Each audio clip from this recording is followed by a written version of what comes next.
We've got to go back to Victoria. This is Moira Deeming. She's just been readmitted back into the Victorian Liberal Party, speaking now to the media. Liberal Party. Nobody thought that we could do it, but we did. I'm looking forward to working with the new leadership team for my Western Metro constituents and to defeat Labor in 2026. I believe that Victorians need unions who fight for their rights at work no matter who they vote for. They need us to get violent crime under control. They need well-planned infrastructure projects delivered on time and under budget. They need lower taxes spread out over a large and growing economy to pay down our debt without crushing them. They need fair laws, clear regulations and cheap, fast justice so that nobody needs to fear private businesses and they can bring wealth and opportunities back to Victoria. And last of all, I'd just like to say that as hard as I have fought for justice and for my family across these last 2 years, I promise you, that is how hard I am going to fight for justice and for every single family in this state. Thank you. You said when you arrived here you were feeling a bit shocked. Yeah. Why shock? I'm not sure. I think I'm just a little bit shell-shocked. It's just been an unbelievable 2 years. I don't know. I'm sorry. I don't have anything more articulate. But shocked today. Shocked oh, today. Do you mean if I wasn't sure what would happen. Like I really did not know what would happen. Had you spoken to Brad before today's meeting, about today's meeting? A little bit, but you know, it was difficult for people to speak to me until I was back in the fold. So. What was that conversation like between you and Brad? When was that? I don't know. It would have been in the last couple of weeks. Nothing dubious. What was it like walking back into that room today? How were you received? It was very quiet. No applause? No, which I think is probably classy. I think that's fine because this has all just been completely unnecessary and tragic for everybody involved. But they wanted you back. Did you feel warmth from that room? They voted you back. I think they're probably wondering how I'm going to react to them. And to be honest, it's been a bit difficult, but a few people shook my hands. I have to actually give credit to John Pseudo. He did shake my hand and say sorry to me personally today. So thank you, Mr. Pseudo, for that. That meant a lot. Was that before today's meeting? No, it was inside the meeting after I came back.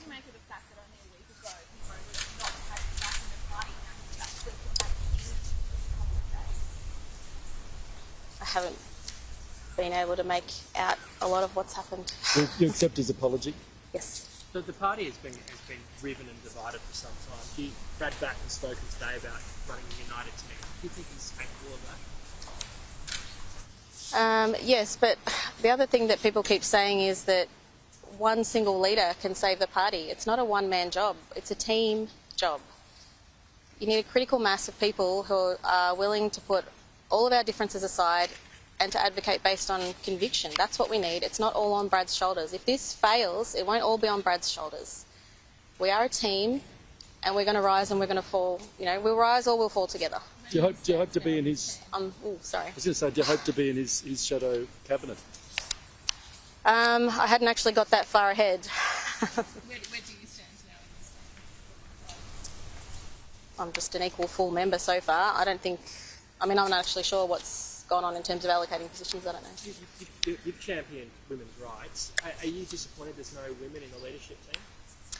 I won't be taking lectures on how the gender balance of our team from anybody who can't even define what a woman is. We have amazing women in our team. They're not all about ego and position, okay? We will all burrow down and do our jobs and we'll work wherever we're best placed to work, and that's fine. Yeah. It was a democratic election. It is what it is.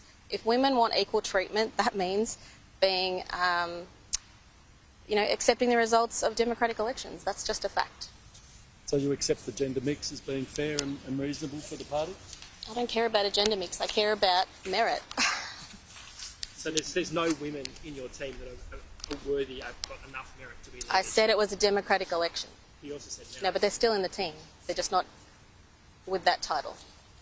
That doesn't mean that the leadership team isn't going to give respect to their voices and opinions. And I don't think that that's what's going to happen. So there's some issues that you're very passionate about. When it comes to Brad Button leadership, do you feel like you'll be able to speak your mind? Yes.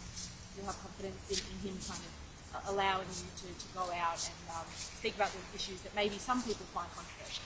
Are you asking if this whole situation is going to be repeated? Because I did ask for permission and got it last time as well. And you've been through a lot of Moira. Is it safe to say that you're back in the party with the contesting 2026 election legally? Well, if I win my pre-selection, yes. There's obviously a election coming up in Werribee. Will you be on the ground there helping the Goods campaign? 100%. Do you ever think about running your house in Werribee? Pre-selection? Nope. You'll be on the backbench with John now. Is there some satisfaction seeing that someone who treated you like he did and defamed you like he did gets this treatment, this outcome? There were many, many off-ramps throughout this whole process, and I have said repeatedly that, no, I don't take any glee in this. That is just ugly, and there has been real harm done, real harm. This isn't all about politics. I've said over and over, I've been in this as a mother, not as a politician. I am very sad for John and what's happened in his life, as much as I am very upset about the whole thing and for myself and for my children. But no, I'm not gleeful about any of it. That's repugnant to me, that idea. What are you sad about for him? When you say you're sad for I John? do think that John came into this position with lots of potential and goodwill, and I don't know what happened in the background. Like I said at the beginning, I think it was unavoidable, but he has apologised to me today, and that's the end of it. You know, the only thing left is to just, officially retract the defamatory documents, then we're done. That's it. And that's not going to be a big circus show either. Thanks for Anything stepping else? out. Thank you. Congratulations. Excellent. Thank you. Appreciate it. Quite charitable there from Moira Deeming. She managed to defeat John Prosciutto in the federal court with that defamation battle. An olive branch of sorts we heard there confirmed. A handshake from the now former Liberal leader and an apology directly to Moira Deeming in that party room meeting this morning. John Prosciutto faces that massive legal bill, but you could heard Moira Deeming reflecting on give basically some sympathy to the situation that John Prosciutto's found himself in, and saying that she believes he had big potential, but ultimately that now is not to be. That saga with Moira Deeming was instrumental in John Prosciutto's downfall. He has been replaced now by Brad Batten as the state's new opposition leader.